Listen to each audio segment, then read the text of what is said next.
जिंदगी की राह में आप सबका हार्दिक स्वागत बा।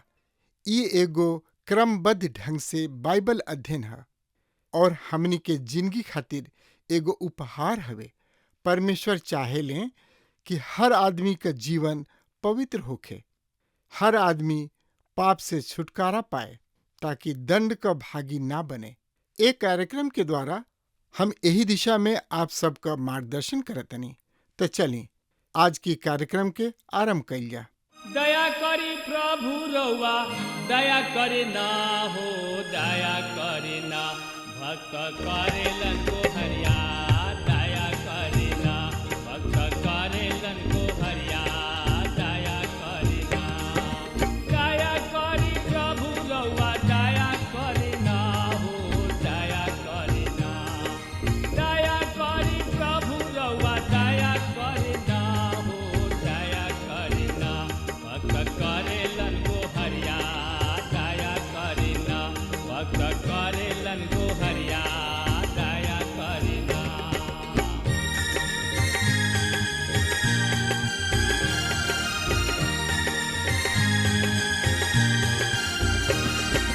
दया करी कृष्ण रउआ दया करे ना हो, दया करे ना। दया करी कृष्ण रउआ दया करे ना हो, दया करे ना।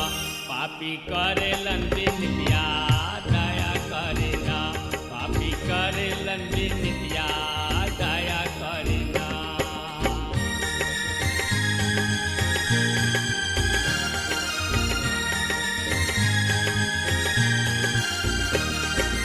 हाथ जोड़ी करी प्रभु शरण में सिसवा, दया करे ना।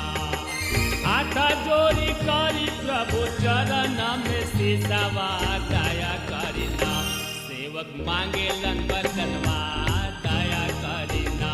सेवक मांगेलन वरदनवा, दया करे ना। दया करे ना प्रभु दया करे ना जी, दया करे ना। दया करी प्रभु रउआ दया करे ना हो, दया करे ना भक्त करेलन को हरिया, दया करे ना। सेवक करेलन को हरिया, दया करे ना। सेवक करेलन को हरिया, दया करे ना।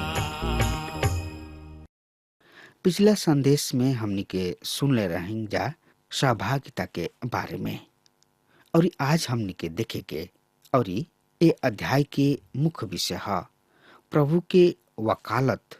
परमेश्वर के संतान एक दूसरा से सहभागिता कौना तरी रख सकता। ये जरूरी बा कि परमेश्वर के संतान इस संसार में प्रेम ना रखेला। ई अध्याय पूर्व अध्याय में प्रकट कइल गइल विचार सब के ही शेष भाग है। ये अध्याय में भी यह विषय पर चर्चा कइल गइल बा कि परमेश्वर के संतान कौना तरी एक दूसरा से सहभागिता बना के रखे और कैसे उ परमेश्वर के साथ आपन सहभागिता रख सकता। हमने के ई जान चुकल बनी जा कि हमने के परमेश्वर की सहभागिता ज्योति में चल के उनका उपस्थिति में चल के प्राप्त कर सकता नहीं जा। दूसरा चीज जौन की हमनी के इस सहभागिता के बना के रखे के खातिर करे के बा उ ह परमेश्वर के सामने अपना पाप के स्वीकार कइल। जब हमनी के ज्योति में चली न जाए तो ई जानी न जाए कि प्रभु यीशु मसीह के खून हमनी के सब पाप से शुद्ध करला।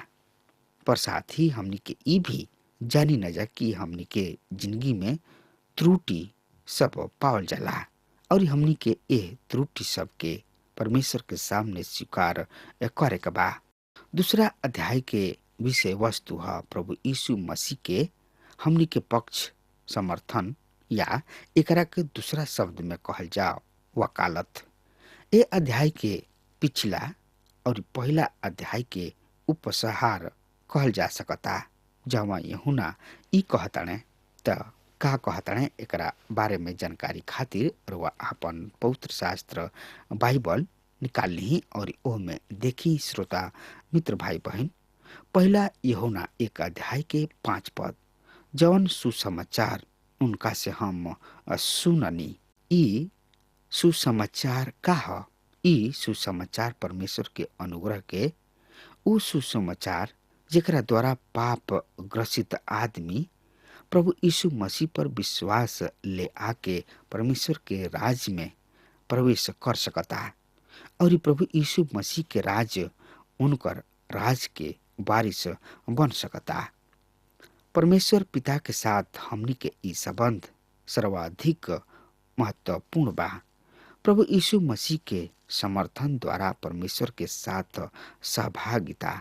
त एकरा बारे में और ज्यादा से ज्यादा जानकारी खातिर हमरा संगे रुआ आपन पवित्र शास्त्र बाइबल निकाल ली।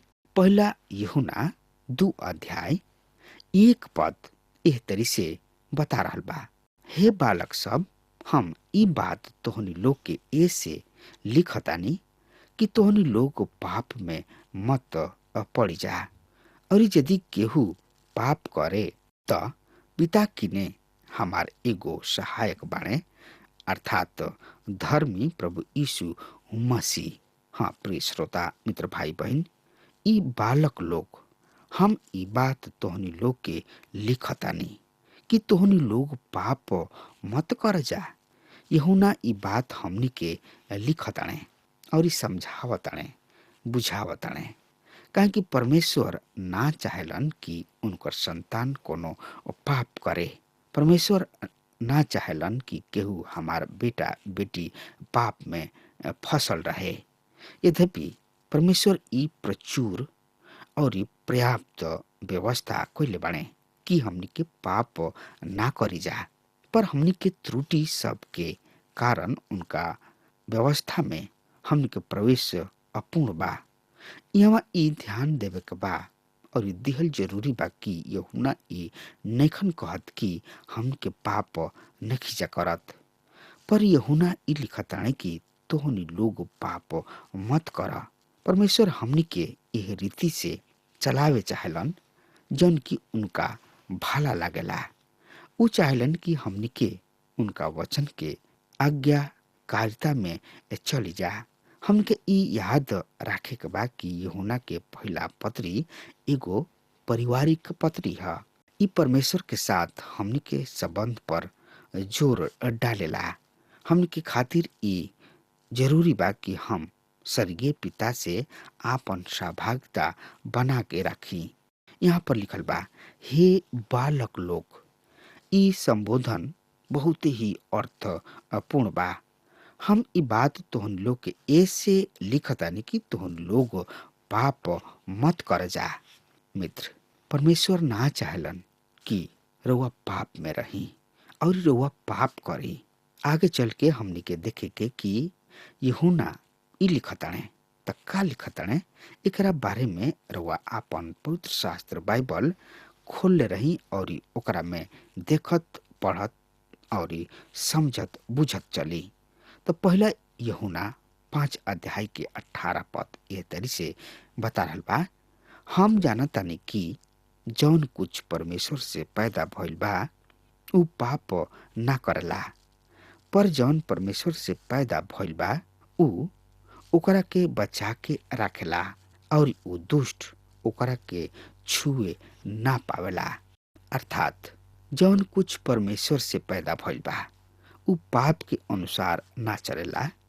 एकरा साथ ही हमनी के इहो भी पूर्ण रूप से समझे के बा कि सबो उपदेशक 7 अध्याय 20 पद में ई घोषित कइले बाणे कि निसंदेह पृथ्वी पर कोनो ऐसन धर्मी मनुष्य नहीं के जौन की भलाई ही करे और जेकरा से पाप ना भइल होखे। हम और रउआ ई सोचतानी जा कि हमनी के सही में कुछ गलत कइले बानी जा, पर कुछ भलाई करे के बारे में हमनी के विचार का बा। हाँ श्रोता मित्र भाई बहन, त रउआ एकरा बारे में और ज्यादा से ज्यादा जानकारी खातिर रउआ हमरा संगे आपन पवित्र शास्त्र बाइबल निकाल ली और ओमे देखी याकूब 4 अध्याय 17 में कहताणे इस तरी से, ऐसे जौन कोनो भलाई करे जानेला और ना करेला ओकरा खातिर ई पाप ह। हाँ मित्र, ई पाप ह। ई परमेश्वर के नजर में बहुते बड़ पाप ह और अनाचरण के भी पाप भी होला। हमन के ज्योति में चले के बा, और जब हमनी के ज्योति में चलब जा या चली न जाए तो ई देख सकतानी जा कि हमनी के परमेश्वर के इच्छा सबके हमनी के कतना पालन कैनी है जा। हर एगो आदमी जौन की परमेश्वर के संतान ह, परमेश्वर के साथ आपन सहभागिता बना के राखे चाहेला।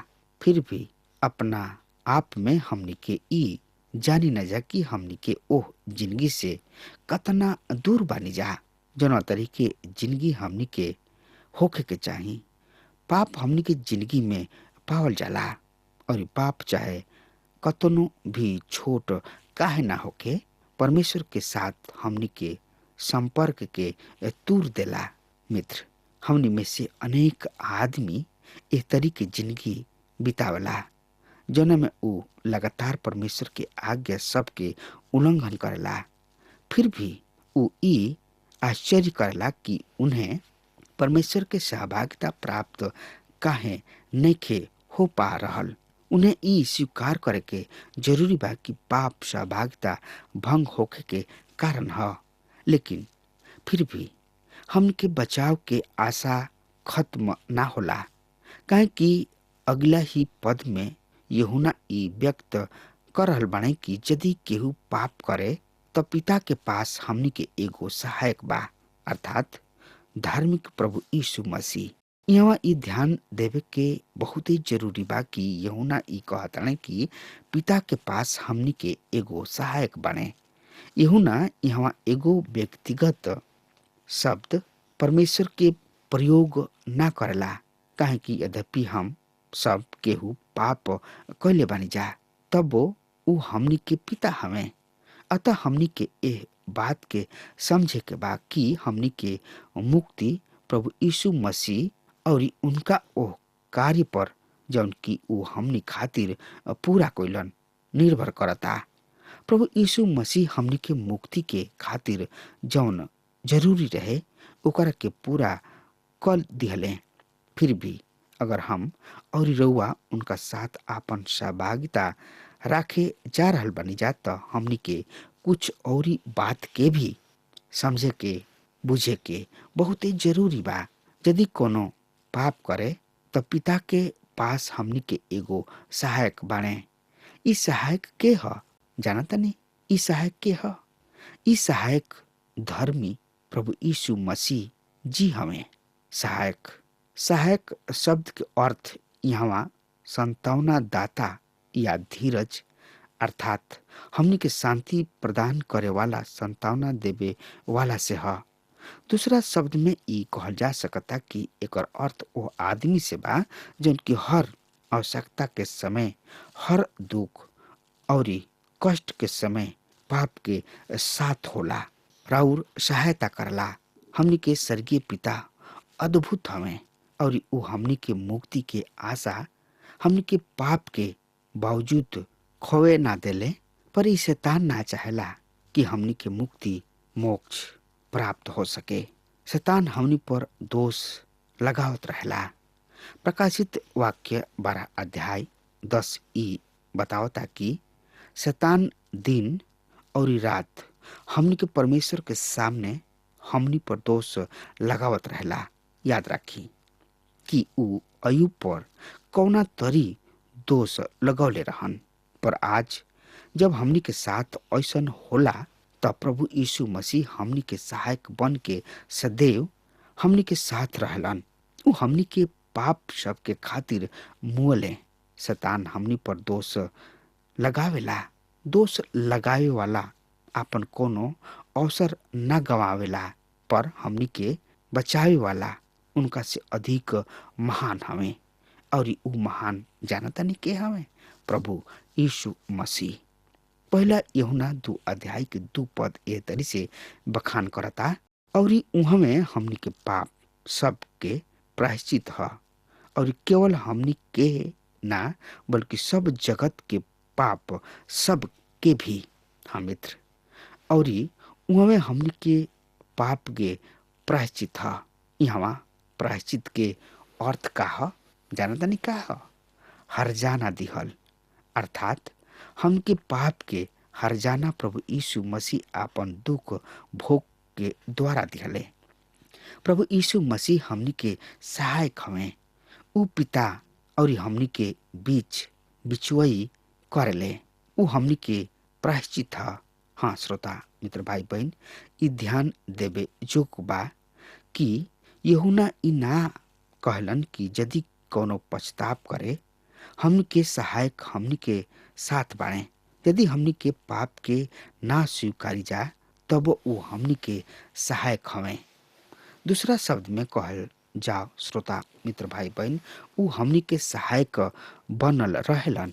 यूहन्ना कहताने कि अगर कोनो पाप करे त भी पिता के पास हमनी के एगो सहायक अर्थात बचावे वाला बाणे।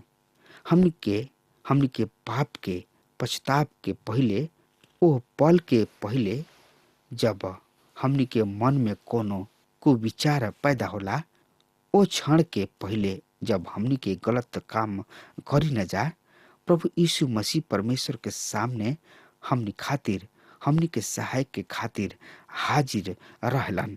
और तब प्रभु यीशु मसीह के विश्वसनीय सहायता के कारण पवित्र आत्मा हमनी के अंदर विश्वास पैदा करला, और हमनी के पिता के सामने अपना पाप के मान ले ले। जैसे कि हमनी के जानत जा, अपना पाप के मान लिहला के मतलब है कि हमनी के परमेश्वर के तरफ होके उनका दृष्टिकोण से अपना पाप सब के देखी और इस स्वीकारी की हाँ ई पाप है। परमेश्वर के सच्चा संतान ई विचार अपना मन में लेके चलेलन कि उन्हें अपना पिता के खुश यानी कि प्रसन्न रखे के बा। भजनकार ए सुंदर भावना के एह तरी से व्यक्त करताने, सुनि ध्यान से। तो का व्यक्त करल बने एकरा बारे में जानकारी खातिर वह हमरा संगे आपन पवित्र शास्त्र बाइबल खोले नहीं हाँ तो उनमें देखी भजन संहिता 139 के 23 और 24 पद के हमरो सामने पढ़ जा रहल बनी। हे परमेश्वर, हमरा के जांच के जान ल, हमरा के परख के हमरा चिंता सब के जान ल, और देख कि हमरा में कौन बुरा चाल बा कि ना, और अनंत के मार्ग में हमार अगुवाई कर। ई पद पछताप के बारे में बता रहल बा। हमरा में कौन ऐसन बुरा चाल बा। मित्र, ई एकदम समर्पण है प्रभु यीशु मसीह के सामने। प्रभु उद्धारकर्ता हमें अगर वह पाप करल बानी तो आज वे यही घड़ी रुआ प्रभु यीशु मसीह की ने आई अपना आप के समर्पित क दही और प्रभु के साथ साथ चली। प्रभु महान हमें एकरा में दू राय नइखे, एकरा में दूगो मत नइखे कि उ उद्धारकर्ता ना हमें। उहे मार्ग, सत्य और जिंदगी हमें। उनका बेगर केहू स्वर्ग में प्रवेश नइखे कर सहल, नाही केहू कर सकी। हाँ मित्र, अब हमार समय खत्म हो रहा बा। तब तक खातिर वो हमरा के आज्ञा दी। परमेश्वर हुआ के बहुते आशीष देश। आमीन। हमके विश्वास बा कि ई कार्यक्रम आप सब खातिर फायदेमंद सिद्ध भइल होई। अगर आप सबके लगे बाइबल से चाहे आपकी निजी जिंदगी से कोनो सवाल होके चाहे कोनो समस्या खातिर प्रार्थना करावे चाहतनी तो हमारी फोन नंबर पर जरूर संपर्क करें और आज का दिन आप खातिर सुखद बनावे।